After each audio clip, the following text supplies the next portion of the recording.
새날을 여는 새벽 말씀 나눔입니다. 오늘은 2025년 4월 17일 목요일이고 말씀을 전하는 저는 강민 목사입니다. 오늘 나눌 말씀은 마태복음 28장 1절로부터 20절 말씀입니다. 오늘이 우리가 함께 나누는 마태복음의 마지막 말씀입니다. 여러분이 마태복음의 결론 그리고 그것을 통해서 여러분의 삶에 하나님의 은혜와 은총이 넘치길 소망합니다. 함께 말씀 보겠습니다. 안식일이 다 지나고 안식 후 첫날이 되려는 새벽에 막달라 마리아와 다른 마리아가 무덤을 보려고 갔더니 큰 지진이 나며 주의 천사가 하늘로부터 내려와 돌을 굴려내고 그 위에 앉았는데 그 형상이 번개 같고 그 옷은 눈같이 희거늘 지키던 자들이 그를 무서워하여 떨며 죽은 사람과 같이 되었더라. 천사가 여자들에게 말하여 이르되 너희는 무서워하지 말라. 십자가에 못 박히신 예수를 너희가 찾는 줄을 내가 아노라. 그가 여기 계시지 않고 그가 말씀하시던 대로 살아나셨느니라. 와서 그가 누우셨던 곳을 보라. 또 빨리 가서 그의 제자들에게 이르되 그가 죽은 자 가운데서 살아나셨고 너희보다 먼저 갈릴리로 가시나니 거기서 너희가 배우리라 하라.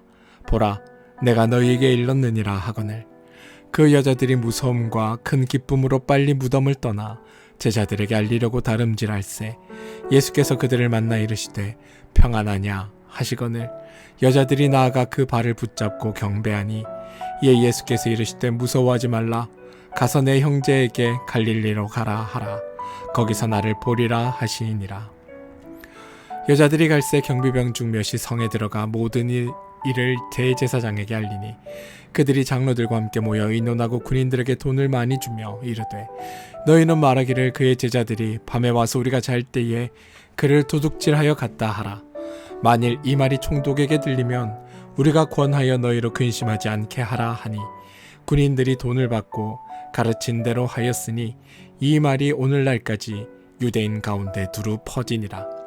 11 제자가 갈릴리에 가서 예수께서 지시하신 산에 이르러 예수를 배웁고 경배하나 아직도 의심하는 사람들이 있더라. 예수께서 나와 말씀하여 이르시되 하늘과 땅의 모든 권세를 내게 주셨으니 그러므로 너희는 가서 모든 민족을 제자로 삼아 아버지와 아들과 성령의 이름으로 세례를 베풀고 내가 너희에게 분부한 모든 것을 가르쳐 지키게 하라. 볼지어다 내가 세상 끝날까지 너희와 항상 함께 있으리라 하시니라. 마태복음 28장 1절로부터 20절 말씀입니다.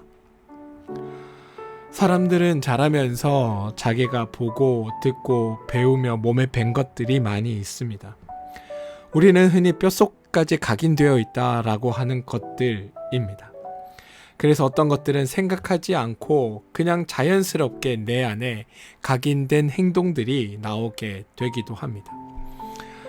군대 생활을 예를 들어 죄송하지만 군 생활 동안 기상 시간에 익숙해지면 저녁을 하고 나서도 한동안 그 시간에 자연스럽게 눈이 떠지는 것처럼 이미 몸에 배인 어떤 행동이나 습관 또 특별히 어떤 사고방식을 바꾼다는 건 정말 힘든 작업입니다. 이미 몸에 배어 익숙해진 것들은 특별히 무언가를 의식하지 않아도 자연스럽게 어떤 상황에서나 나타납니다. 따라서 새로운 사고방식, 무언가를 새로 배우고 새로 익히고 새롭게 무언가를 한다는 건 매우 힘든 일이라는 것을 우리는 알 수 있습니다.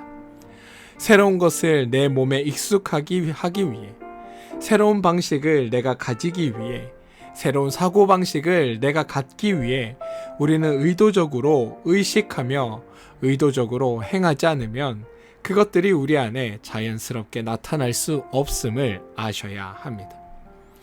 하나님의 살아계심과 하나님의 역사하심과 하나님의 일하심을 보는 것, 그것 또한 우리의 의지적이고 의식적인 노력이 필요한 일들입니다. 우리는 애초에 하나님을 알 수 없는 삶의 상황 속에 살아왔습니다. 그렇게 하나님을 알 수 없는 삶에서 우리가 일생을 살았기에 하나님을 알기 위해선 의식적으로 또 여러 가지 방면에서 하나님을 떠올리고 생각하고 그분을 기억할 수 있어야 하는 겁니다. 그러니 여러분의 삶에서 그런 하나님을 만나기 위해 의식적으로 노력해 주시길 주님의 이름으로 축원드립니다. 마태복음 28장 1절입니다. 안식일이 다 지나고 안식 후 첫날이 되려는 새벽에 막달라 마리아와 다른 마리아가 무덤을 보러 갔더니, 여러분, 이 두 여인은 예수님을 따랐던 자들입니다. 예수님과 동행했고 예수님이 베푸시는 이적과 기사를 친히 목전에서 보았던 사람입니다. 또 예수님의 말씀을 현장에서 수십 차례 수백 차례 이상 들었던 사람들입니다. 하루 이틀이 아니라 어쩌면 1년, 길게는 3년 정도 예수님과 동고동락했던 여인들입니다. 이들은 분명 예수님께서 나사로를 비롯해 죽은 자들을 살리시는 놀라운 기적을 목격했습니다. 또한 예수님께서 자신이 죽었다가 다시 살아나실 거라고 여러 차례 말씀하신 것도 분명히 들었습니다. 그런데도 이 여인들은 예수가 죽고 안식일이 지나고 안식 후 첫날에 예수님의 무덤으로 향하고 있습니다. 왜 이들은 예수님의 무덤을 향해 가고 있을까요? 그건 여러분, 그들이 죽은 자가 살아난다라는 경험을 했음에도 불구하고 메시아가 죽었다가 부활한다라는 그 개념이 그들의 메시아 이해와 완전히 충돌했기 때문입니다. 이들 역시도 새로운 사고, 새로운 방식, 새로운 것들에 익숙하지 않았다라는 겁니다. 당시 유대인들은 여러분, 유대인들이 가지고 있던 메시아 개념에서 메시아는 죽는 존재가 아닙니다. 메시아가 죽는다라는 생각은 그들의 생각 속에 포함되어 있는 일이 아닙니다. 그들에게 메시아는 영원히 통치하는 왕이었지 죽었다가 부활하는 존재가 아닙니다. 5절을 보시면 천사가 여자들에게 말하여 이르되 너희는 무서워 말라. 십자가에 못 박히신 예수를 너희가 찾는 줄을 내가 아노라. 그가 여기 계시지 않고 그가 말씀하시던 대로 살아나셨느니라. 와서 그가 누우셨던 곳을 보라 라고 말하는 장면이 있습니다. 이 여인들은 예수님을 찾으러 나갔습니다. 그들이 찾는 예수님은 어떤 예수님이냐 하면 십자가에 못 박히신 예수님, 다시 말해 죽은 예수님입니다.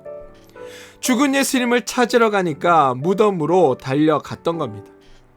그들이 만약에 예수님의 말씀을 기억하고 예수님이 부활하실 것이라는 사실을 깨닫고 메시아의 부활이라는 그런 획기적인 개념을 그들의 사고와 세계관 속에 가지고 있었더라면 이들은 굳이 무덤으로 향해 가지 않았을 겁니다.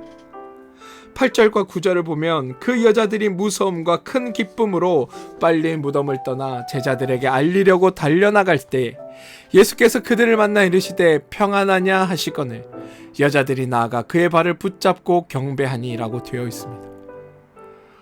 그들은 죽은 예수를 찾아갔지만 그 예수는 부활하여 그들 가운데 살아 나타났고 이 여인들과 대화를 합니다. 죽은 줄로 알았던 그 메시아가 살아 부활하신 겁니다. 그들이 갖고 있던 사고 속에 메시아는 죽을 수 없는 존재였고 죽어서는 안 되는 존재였기에 예수의 죽음을 보며 예수가 메시아가 아니라고 여겼던 그들이 살아나신 새로운 메시아를 만남으로 그들 가운데 메시아가 살아있음이 각인된 사건이라는 겁니다. 16절 17절 보면 이런 대화가 나옵니다. 11 제자가 갈릴리에게서 예수께서 지시하신 산에 이르러 예수를 배웠고 경배하나 아직도 의심하는 사람들이 있더라.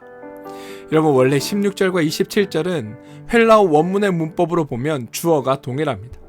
무슨 말이냐면 11 제자들이 갈릴리에 갔고 예수께서 지시하는 산에 이르렀고 그들이 예수를 배웠고, 이때 그들은 11 제자를 말합니다. 그들이 예수를 배웠고 경배하나 아직도 그들이 예수를 의심하더라 입니다. 여기서 중요한 점은 그들이 예수님을 배웠습니다. 그리고 경배했습니다. 그럼에도 불구하고 여전히 그를 의심했다는 겁니다. 왜?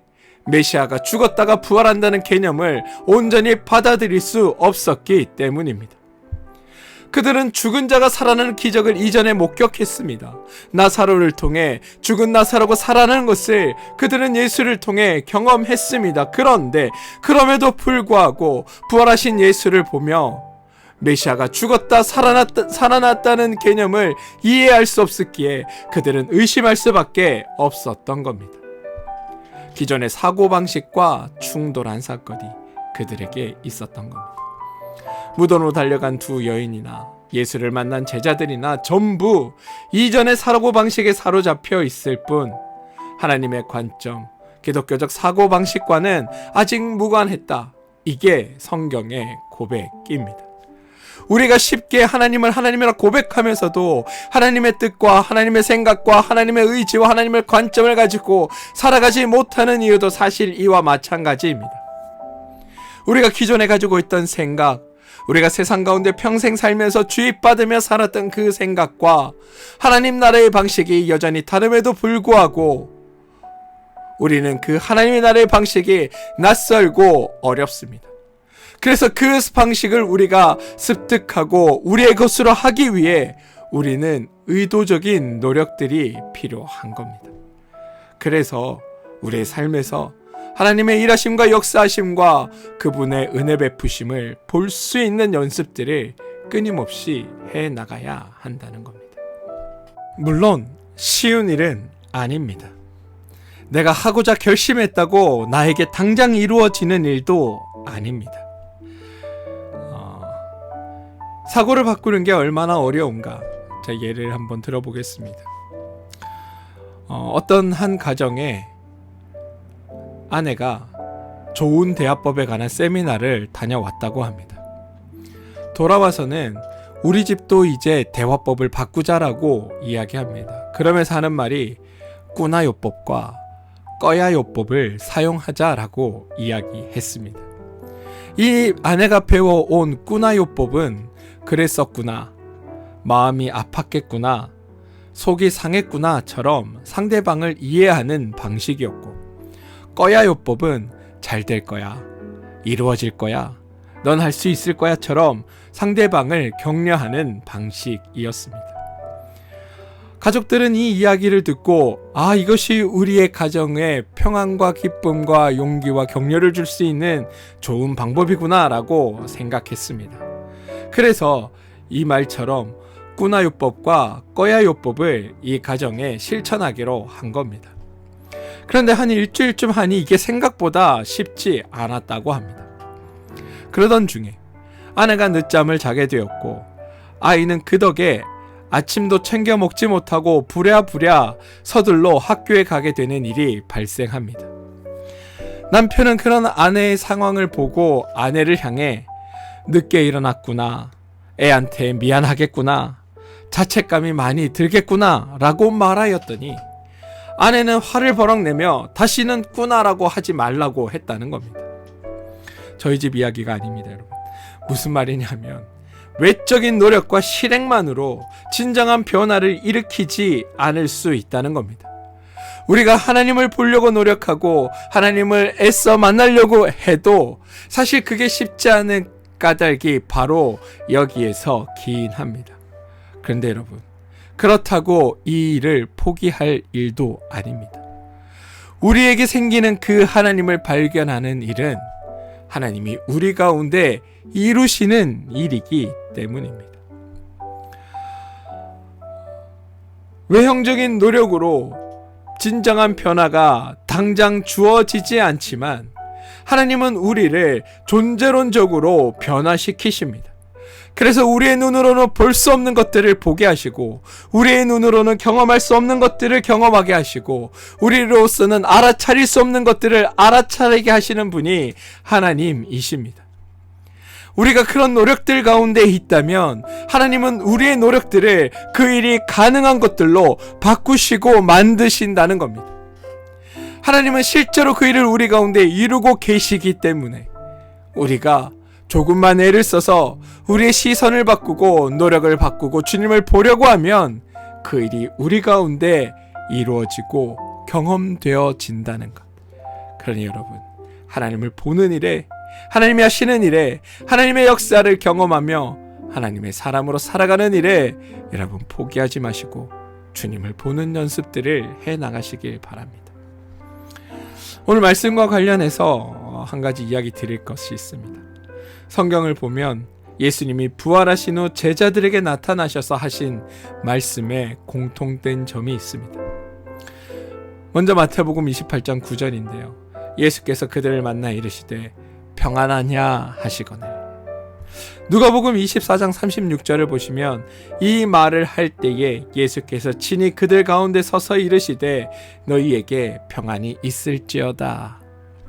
요한복음 20장 19절을 보시면 이날 곧 안식 후 첫날 저녁 때에 제자들이 유대인들을 두려워하여 모인 곳의 문들을 닫았더니 예수께서 오사 가운데 서서 이르시되 너희에게 평안이 있을지어다 말씀하셨습니다. 보시면 여러분, 예수님이 제자들에게 나타나신 첫 말씀에서 모두에게 평안을 비셨습니다. 평안하냐? 평안이 있을지어다. 여러분, 주님이 이렇게 처음 만난 제자들에게 평안을 말씀하셨다는 것, 이건 예수님께서 행하신 그 사역의 결과와도 매우 밀접하게 관계가 되어 있음을 우리는 알아야 합니다. 단순히 인사치레로 평화를 비신 게 아니다라는 겁니다. 그럼 왜 예수님은 부활하여 제자들과 대면한 첫 자리에서 이 평안을 말씀하셨을까요? 성경의 창세기 제일 앞으로 창세기로 한번 가보겠습니다. 여러분, 인간이 범죄했을 때 타락한 인간에게 하나님께서 던진 첫 마디가 무엇인지 아십니까? 창세기 3장 9절인데요. 하나님이 이렇게 말씀하십니다. 아담아, 내가 어디에 있느냐? 여러분, 이 말씀은 아담아, 너의 지금 모습이 그게 뭐냐? 라고 되묻고 계시는 겁니다. 왜냐하면 범죄하고 타락한 아담의 모습은 어제까지만 하도 하나님과 대면하던 아담의 모습이 아니었기 때문입니다. 하나님이 창조하셨던 보기에 심히 좋았다라고 감탄하신 그 모습이 아니었기 때문입니다. 3장에서 아담의 모습은 3장 10절에서 살펴볼 수 있는데요. 내가 동산에서 하나님의 소리를 듣고 내가 벗었으므로 두려워하여 숨었나이다. 아담의 모습이 어땠다고요? 두려움에 사로잡혀서 숨어 있었다. 이게 아담의 모습이었던 겁니다. 여러분, 하나님은 우리가 하나님 안에서 하나님이 주고 베푸시고 허락하신 것 안에서 참 자유와 평안과 안식을 누리며 살기를 기대하셨습니다. 그리고 그 상황이 영원히 지속되기를 바라셨습니다. 그런데 하나님 안에서 행복해야 할 우리가 하나님의 그 부르심 앞에 두려워하고 있습니다. 단지 두려워하는 것에서 그치는 것이 아니라 그의 낯을 피해 숨어있기까지 합니다. 그러니 하나님이 그 인간을 보실 때 얼마나 속상하고 안타까우셨을까요? 그 모습을 보시고 그때부터 하나님은 우리 인간에게 행복과 우리에게 평안과 우리에게 자유와 우리에게 안식을 위한 하나님의 역사를 계획하고 그 일을 시작하셨던 겁니다. 그리고 마침내 예수님의 죽음과 부활을 통해 그 자리로, 아담이 죄 짓기 전에 그 자리로 우리를 회복시키신 겁니다. 그래서 이제 주님이 우리에게 질문하시는 겁니다. 평안하냐? 뿐만 아니라 너희에게 이제 참 평안이 주어져 있다라는 것을 알라라고 말씀하고 계시는 겁니다. 너희에게 평안이 있을지어다. 여러분, 주님의 이 말씀은 단순한 질문 혹은 인사가 결코 아닙니다. 예수님께서 십자가의 부활을 통해 이루신 구원의 결과가 우리에게 주어지는 평안이라는 것을 주님이 그 입으로 선포하고 계시는 겁니다. 예수님 자신이 행하신 그 일의 결과가 너희를 구원하여 그 구원으로 말미암아 너에게 주어진 실체적인 것이 바로 평안이라고 주님이 말씀하고 계시다라는 겁니다. 우리는 이 사실을 알아야 합니다. 그래서 우리가 하나님을 믿고 예수를 그리스도라고 고백하는 이들이 절대로 해서는 안 되는 것, 그게 바로 근심하는 겁니다. 걱정하는 겁니다. 두려움에 사로잡히는 것입니다. 다른 게 여러분 죄가 아닙니다. 다른 게 악이 아닙니다. 근심하고 걱정하고 두려워하며 나의 삶을 부정하고 사람들을 의심하고 평안이 있어야 할 자리에 불안과 염려로 채워가는 것, 그것이 참된 죄이고 그것이 악이라는 사실을 여러분들 분명히 아셔야 합니다. 우리가 부활하신 하나님을 믿는다면 그래서 그분의 전능하심과 능력이 많으심과 그분의 사랑과 그분의 은혜 베푸심과 그분의 너그러우심을 우리가 믿는다면, 하나님이 우리에게 가지시는 그 선한 뜻과 그 마음을 우리가 믿는다면, 우리는 우리의 삶에서 일어나는 모든 일에서 하나님의 의지와 하나님의 뜻을 발견할 수 있어야 합니다. 죽어서 맞이하는 평안이 아니라 이 땅에서 하나님의 사람으로 살아갈 때 하나님이 책임져 주심으로 말미암아 주어지는 참된 평안, 그것을 하나님이 이루시고 하나님이 이끄시고 하나님이 완성하신다는 것. 그래서 두렵거나 염려함이 눈앞에 보이는 상황 가운데 있다 할지라도 내 상황의 좋음과 내 상황의 나쁨에 굴하는 것이 아니라 그것 넘어 이루실 하나님의 의지와 뜻이 우리를 복되게 하고 잘되게 할 것이라는 것을 믿는다면, 우리는 어떤 상황에서도 평안을 잃지 않을 수 있다는 것. 그리고 평안한 상태와 기쁨의 상태로 살아가는 것, 그게 성도의 참된 모습이고 성도의 삶이어야 한다는 것. 성경은 그걸 우리에게 말해주고 있다는 겁니다. 사랑하는 성도 여러분, 지금 주님께서 우리를 향해 묻습니다. 평안하냐? 이것은 여러분, 너 지금 평안하지? 내가 너를 평안하게 평화롭게 만들어 놓았는데 너 평안하지? 라고 묻고 계신 것과 마찬가지입니다. 여러분, 평안하십니까? 평안하셔야 합니다. 요한복음 14장 26절에 27절을 보면, 보혜사 곧 아버지께서 내 이름으로 보내실 성령, 중간 생략하고, 평안을 너에게 끼치노니 곧 나의 평안을 너에게 주노라. 내가 너에게 주는 것은 세상이 주는 것과 같지 아니하리라. 너희는 마음에 근심하지도 말고 두려워하지도 말라라고 말씀하십니다. 우리가 하나님을 분명하게 믿는다면 우리는 세상이 주는 것과 같지 아니한 진짜 평안, 참된 평안의 자리에 이르게 되는 겁니다. 세상의 평안처럼 조건과 상황에 의존하는 평안이 아니라 든든한 하나님의 돌보심 아래 우리가 하나님 나라 백성 되었다고, 하나님을 아버지라 부를 수 있는 하나님의 자녀된 자로서 얻게 되는 그 온전한 평안이 우리에게 주어진다고 성경이 증언하고 있다는 겁니다.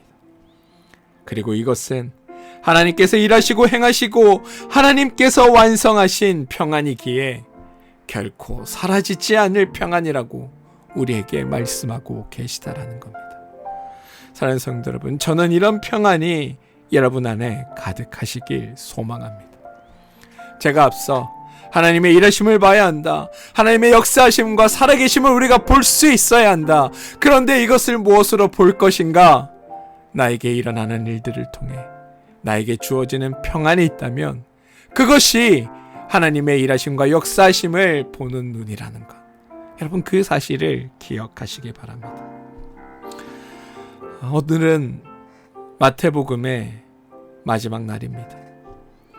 이 땅의 메시아로 하나님의 아들로 오신 예수가 이 땅의 모든 사역을 끝내시며 우리에게 주신 참 평안, 참 평화, 참 행복이 저는 말씀을 들으시는 여러분들의 삶에 고스란히 경험되어지고 깨달아지고 알아지게 되길 소망합니다. 행복해지려고 발버둥 치고 평안을 누리려고 발버둥 쳐야 되는 이 세상에서 우리는 하나님의 수고와 하나님의 애쓰심과 그분의 사랑으로 인해 참된 평화와 행복을 거저 얻게 되었다는 사실. 상황에 따라 쓰러지고 바뀌는 세상의 평안과 행복이 아니라 하나님의 약속 가운데, 그분의 일하심과 완성하심 가운데 참 하나님의 은혜와 사랑으로 말미암아 주어지는 변하지 않을 참 평안과 행복이 우리 가운데 주어졌음을 아는 것. 저는 그게 여러분에게 있게 되길 소망합니다. 성도된 우리는 이제 주님이 주신 이 평안을 누리기만 하면 되는 겁니다. 주님이 주신 이 평안으로 가지고 평화의 사람들이 되어 살아가면 되는 겁니다. 넉넉히 베풀고 너그러이 대하고 서로를 사랑할 수 있는 것, 이 또한 우리의 삶을 책임지시는 하나님의 넉넉함이 있기 때문임을 알고 우리를 책임지신다고 약속하신 하나님으로 인해 우리 또한 모든 것을 나누고 베푸고 사랑할 수 있다는 것을 저는 여러분들이 깨달으시고 그런 하나님의 사람들로 살아가 주시길 주님의 이름으로 축원드립니다. 한 가지만 더 덧붙인다면 하나님을 삶으로 증언하며 하나님의 증거자로 증인으로 살아주시길 소망합니다. 여러분의 자녀들에게, 여러분들의 직장 동료들에게, 여러분들의 가족들에게, 여러분이 만나는 모든 이들에게 하나님의 평안과 평화를 전할 수 있는 사람들이 되어주셔서 하나님의 그 평안을 드러내고 나타나고 그 평안의 사람으로 살아가는 것을 통해 여러분의 주변의 모든 이들이 그런 여러분들을 통해 하나님을 만나게 되는 놀라운 일들이 있게 되길 주님의 이름으로 축원드립니다. 장장 6개월이 넘는 시간 동안 마태복음을 함께 나누었습니다. 준비하고 진행하면서 제가 참 많이 부족하다라는 것을 깨달은 시간이기도 합니다. 그런데 저의 부족함을 뛰어넘어 역사하시는 하나님의 도우심이 여러분들과 함께함을 믿습니다. 제가 말한 것보다 더 많은 것들을 깨달아 여러분들이 하나님과 더 친밀하게 지내시고 말씀 안에서 더욱 행복해지고 넉넉한 삶을 사는 그런 여러분들 되시길 주님의 이름으로 축원드립니다. 다음 부활주일 한 주, 2주는 또 다른 말씀을 준비하기 위해 또 말씀을 한 주 쉬어가겠습니다. 다다음 주 월요일 다시 만날 수 있게 되기를 소망하고 함께 해주셔서 진심으로 감사드리고 하나님의 평강이 우리의 삶에 함께하고 있음을 기억하시고 평강의 하나님 안에서 참 평화와 기쁨과 화평을 누리며 사는 여러분들 되어주시길 주님의 이름으로 축원드립니다. 기도하겠습니다. 주님, 오늘로 마태복음의 이 전본문을 다 나누게 되었습니다. 이 과정을 인도하시고 이끌어주신 하나님께 감사드리고 우리가 하나님이 우리 가운데 이루신 참 평안과 참 행복과 참 사랑 안에서 늘 기쁨의 삶을 누리며 사는 우리 모두가 되게 하여 주시옵소서. 하나님이 약속하신 일이기에 변하지 않음을 알고 참 평안 안에서 늘 복된 삶을 누리며 사는 우리가 되게 하여 주옵소서. 걱정과 염려와 근심과 두려움이 아닌 기쁨과 행복으로 사라지는 삶을 살게 도와주시옵소서. 예수님의 이름으로 기도합니다. 아멘.